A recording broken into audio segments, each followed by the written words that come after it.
Hello. तो ये हमारा लेक्चर नंबर 10 होगा, ठीक है। तो अभी हम प्रीवियस लेक्चर में बहुत ही इम्पॉर्टेंट कंसेप्ट जो है वो अभी हम लोग पढ़े थे। तो हमारा ये क्वेश्चंस है कि वो जो प्रीवियस क्वेश्चंस अभी या कंसेप्ट आप उसको कहें या इम्पॉर्टेंट पॉइंट्स कहें, उसका पढ़ने का क्या फ़ायदा है। तो उस क्वेश्चंस को या उस कंसेप्ट को अगर हम ध्यान से देखें तो उस पर आपको ऑब्जेक्टिव टाइप के क्वेश्चंस जो है वो बेसिकली बताए जाते हैं, ठीक है। तो जैसे क्वेश्चन अगर आपको इस प्रकार हो, ध्यान से देखिएगा।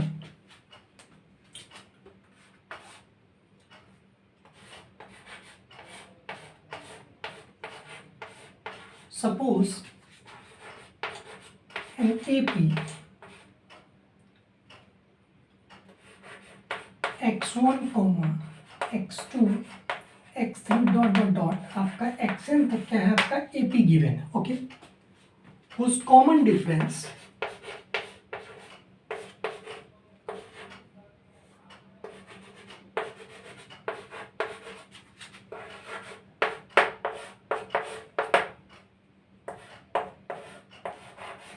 इज, इसको अगर हम लोग सपोज एम अगर कंसीडर करें, ध्यान से देखिएगा कि suppose an AP x1, x2, x3 dot dot dot आपका xn तक गया हुआ है, उस common difference is m, okay.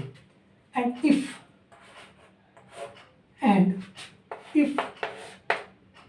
in each and every term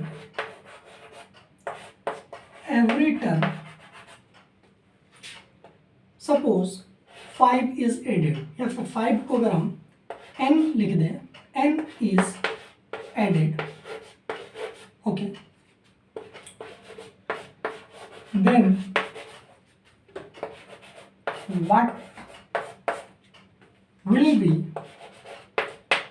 what will be the common difference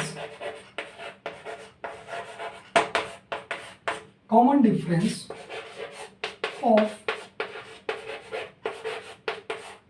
new AP, ठीक है।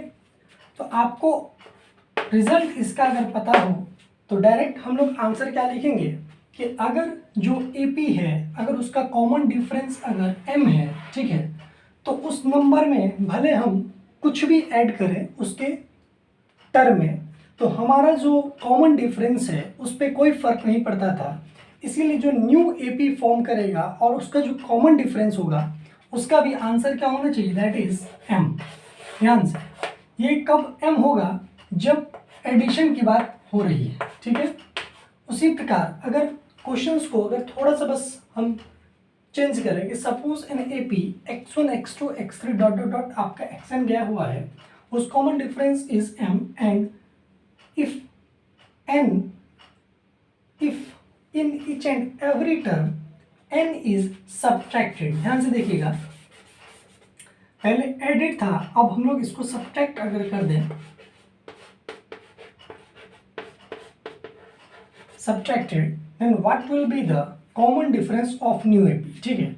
तो हम लोग जस्ट अभी प्रीवियस वीडियो में ये चीज़ देखे थे कि प्लस में और माइनस में कोई नहीं फर्क पड़ता है। इसका मतलब है कि जो न्यू AP फॉर्म करेगा उसका भी कॉमन डिफरेंस उसी के इक्वल आएगा जो कि आपका ओरिजिनल था, दैट इज m। इसका मतलब यहाँ पे आंसर क्या होना चाहिए, m। ये किसके केस में है, माइनस के केस में। ध्यान से देखिएगा। अब अगर हम मल्टीप्लिकेशन का केस बनाएं तो हमारा क्वेश्चन क्या होगा कि सपोज एन एपी गिवन है whose common difference is m, and in each and every term n is multiplied, suppose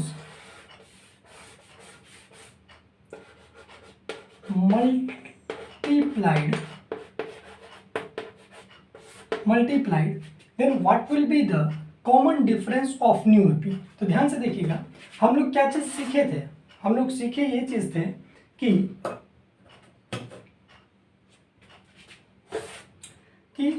जो ओल्ड कॉमन डिफरेंस होगा, ठीक है, और उसको जब हम लोग मल्टीप्लाई करते थे, ठीक है, किससे, जिससे मल्टीप्लाई किया जा रहा है इन एच एंड एवरी टर्म में, वो हमारा रिजल्ट होता था। तो इसका मतलब कि m जो आपका ओल्ड कॉमन डिफरेंस था, और मल्टीप्लाई किया जा रहा है सपोज n से इन ईच एंड एवरी टर्म, तो इसका मतलब m into n will be the d, या फिर कह सकते हैं कि न्यू AP का d होगा। इसका मतलब mn जो होगा वो हमारा न्यू AP का कॉमन डिफरेंस होगा। तो यहाँ हमारा आंसर थर्ड में क्या आएगा आपका ध्यान से, mn, ठीक है। ये ओल्ड AP का कॉमन डिफरेंस इनटू जिस नंबर से हर टर्म में मल्टीप्लाई किया जा रहा है, इसका मतलब आंसर न्यू कॉमन डिफरेंस का आंसर क्या होगा mn, ठीक है। और अगर हम इस क्वेश्चन को अगर डिवाइड वाला केस बना लें, ध्यान से देखिएगा, इफ n अगर डिवाइडेड हो, ध्यान से देखिएगा, डिवाइडेड, तो हमारा रिजल्ट क्या आता था, हमारा रिजल्ट आता था कि जो ओल्ड कॉमन डिफरेंस होता था उसको जिस नंबर से डिवाइड दे रहे हैं उससे हम लोग डिवाइड देते थे। जैसे मान के चलिए कि d1 अगर हमारा टर्म था सपोज, और डिवाइड दे रहे सपोज x से, तो ये d1 अपॉन x ये हमारा न्यू AP का कॉमन डिफरेंस होता था। उसी प्रकार यहाँ पे क्या होगा d1 मतलब ओल्ड कॉमन डिफरेंस जो कि आपका m के इक्वल है, और n से डिवाइड दिया जा रहा है, तो m अपॉन n जो होगा वो आपका न्यू AP का कॉमन डिफरेंस होगा। इसका मतलब डिवीजन के केस में हमारा आंसर क्या होगा m अपॉन n। तो इस क्वेश्चंस को आप बढ़िया से एक बार खुद से सोच लें ध्यान से और सॉल्व कर लें, ताकि अगर आपके पास अगर क्वेश्चंस आए ऑब्जेक्टिव में तो आप आसानी से कर लें, ठीक है। तो प्रीवियस वीडियो में जो हम लोग एक कंसेप्ट पढ़े थे कि ln टर्म या फिर लास्ट टर्म से जो भी टर्म हमको फाइंड आउट करना होता था, उस पर हम लोग एक क्वेश्चंस करना चाहते हैं। उस क्वेश्चन को आप लोग खुद से एक बार कोशिश कीजिएगा सॉल्व करने का।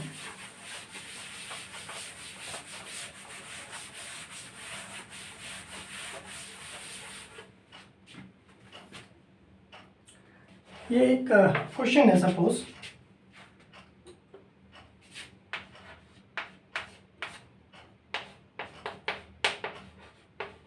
Find 20th term from the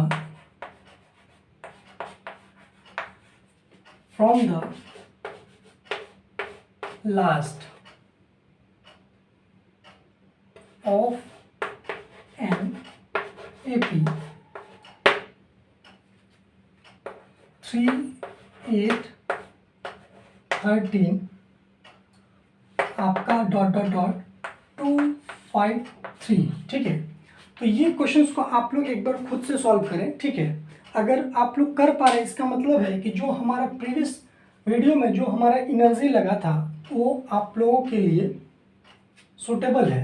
और अगर नहीं समझ में आया है तो आप यहाँ से एक बार फिर से देख लेना चाहते हैं अगर, तो ध्यान से देखिएगा। हमारा निकालना क्या, फाइंड 20th टर्म। तो हमारा फॉर्मूला क्या था, ln is equal to l minus n minus 1 into d, okay. यहाँ से ln के जगह पे हम लोग क्या चीज़ लिखेंगे, l20। क्यों, क्योंकि हमको क्वेश्चंस में गिवन था कि 20th टर्म आपको निकाला है 20वां टर्म लास्ट से, तो l20 is equal to l minus n minus 1 into d. तो l का वैल्यू आपको गिवन है 253, तो यहाँ लिखेंगे लोग 253 माइनस, ओके। और यहाँ से हम लोग क्या चीज़ लिखेंगे, n का वैल्यू अगर हम लोगों को पता है, क्योंकि लिखा हुआ था 20th टर्म, इसका मतलब 20n का वैल्यू है, तो 20 माइनस 1 ये आपका आएगा 19 इंटू, और d अगर हम इसमें चेक करें तो कितना आएगा 5, क्यों 8 माइनस 3 5, 13 माइनस 8 मतलब 5, इसका मतलब हमारा कॉमन डिफरेंस क्या है 5, तो यहाँ पे हम लोग देंगे 5। तो यहाँ से कैलकुलेशन अगर हम करें तो हमारा वैल्यू कितना आएगा 95, ठीक है। अब सॉल्व करें इसको, 3, 8 एंड 4 में से जब 9 सब्ट्रैक्ट करेंगे तो कितना आएगा आपका 5, ठीक है। और ये आपका है 1, इसका मतलब 158 जो आपका टर्म आया वो आपका क्या होगा, फ्रॉम लास्ट से जो 20वां टर्म होगा वो आपका आंसर कितना होना चाहिए 158, ठीक है। तो ये आपका क्वेश्चन था, ठीक है। अब हम कुछ फिर न्यू कंसेप्ट जो है वो पढ़ना चाहते हैं। उस न्यू कंसेप्ट को थोड़ा ध्यान से समझने का कोशिश कीजिएगा, ठीक है।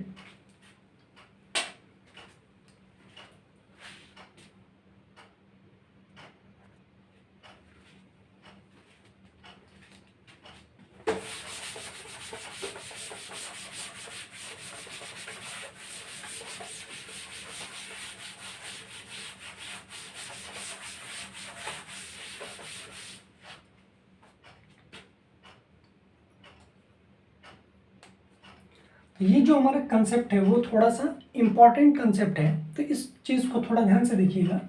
आपको जो है इस प्रकार का क्वेश्चन होता है बहुत सारे जगह पे। सपोज आपके पास 3 नंबर होगा ए, बी और सी, ठीक है।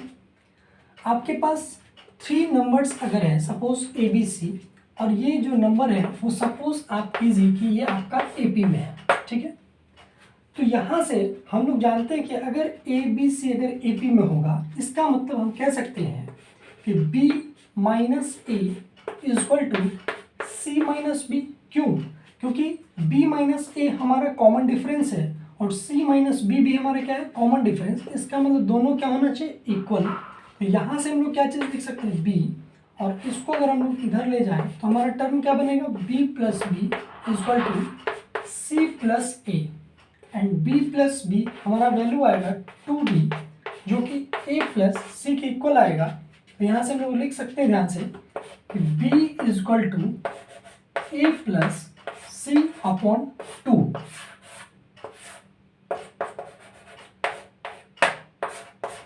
तो ये एक छोटा सा रिजल्ट हम लोग यहाँ से ऑब्जर्व कर रहे हैं कि अगर सपोज दैट कि 3 नंबर्स है जो कि ए बी सी है, अगर 3 नंबर अगर ए पी में है तो हम कह सकते हैं कि ये बीच वाला जो नंबर है, ठीक है, वो फर्स्ट नंबर और लास्ट नंबर को ऐड करके 2 से डिवाइड देने से वो हमारा नंबर फाइंड आउट होता है।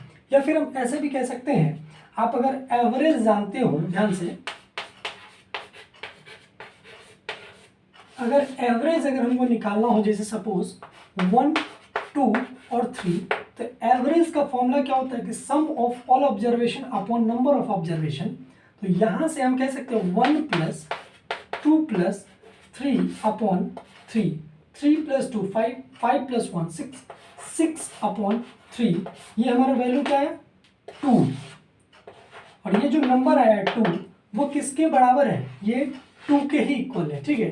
तो इसको आप एवरेज भी बोल सकते हैं या फिर इसको एवरेज मीन भी बोल सकते हैं, ठीक है।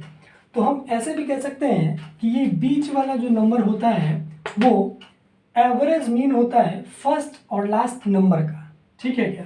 तो ये जो कंसेप्ट है वो आपको बहुत जगह यूजेस करने को मिलेंगे, तो इस कंसेप्ट को आप याद कर लें थोड़ा देर के लिए, ठीक है। अब जो हमारा नेक्स्ट कंसेप्ट है उस कंसेप्ट पे फोकस कीजिएगा।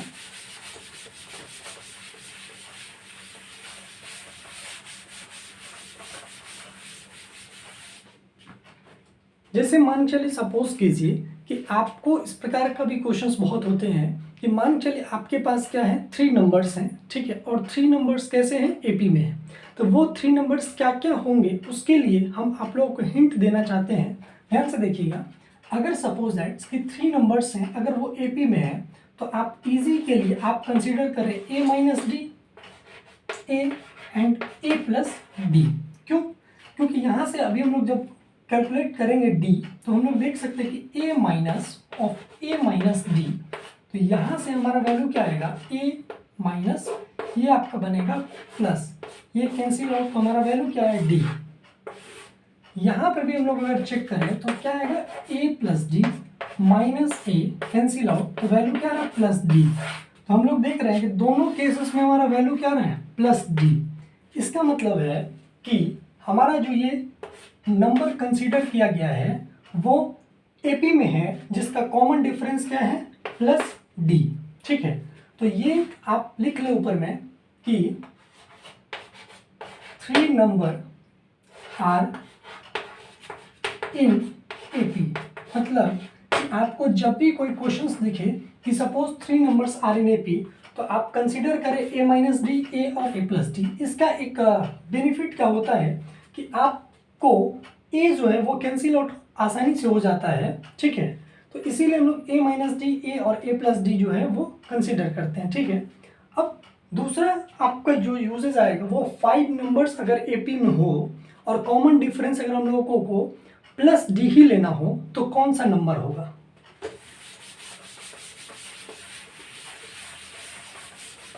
ध्यान से देखिएगा।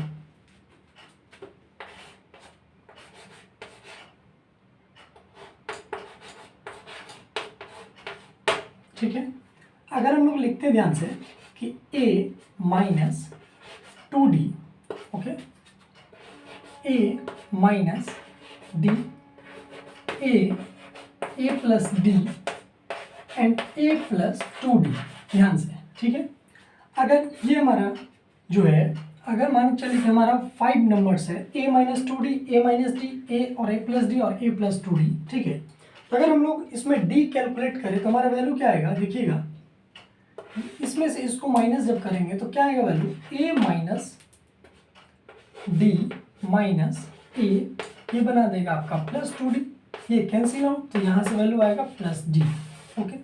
उसी प्रकार आप यहाँ से भी कैलकुलेट करें तो आपका वैल्यू क्या देगा, प्लस d, और यहाँ से भी अगर आप कैलकुलेट करें तो आपका वैल्यू क्या देगा, प्लस d, और यहाँ से भी अगर आप कैलकुलेट करें तो आपका वैल्यू क्या देगा, प्लस d। इसका मतलब सारे में डिफरेंस क्या हो रहा है, प्लस d का। तो हम कह सकते हैं कि जब भी आपको क्वेश्चंस हो कि 5 नंबर अगर एपी में हो तो आप कंसीडर करें a minus 2d, a minus D, a और a plus D and a plus 2d, ठीक है। और अगर सपोज कि 7 नंबर्स हो तो आप खुद से सोचिए और बताइए कि जब 7 नंबर अगर होगा इन एपी, ठीक है, तो वो नंबर को हम लोग कैचेस लिखेंगे, ठीक है। तो एक क्वेश्चन और है आप लोगों के लिए, ये फर्स्ट क्वेश्चन HW के लिए, और सेकंड क्वेश्चन है, अगर हम आपसे पूछे कि मिनिमम कितना नंबर होना चाहिए एक एपी को बनाने के लिए, ठीक है, कि हाउ मैनी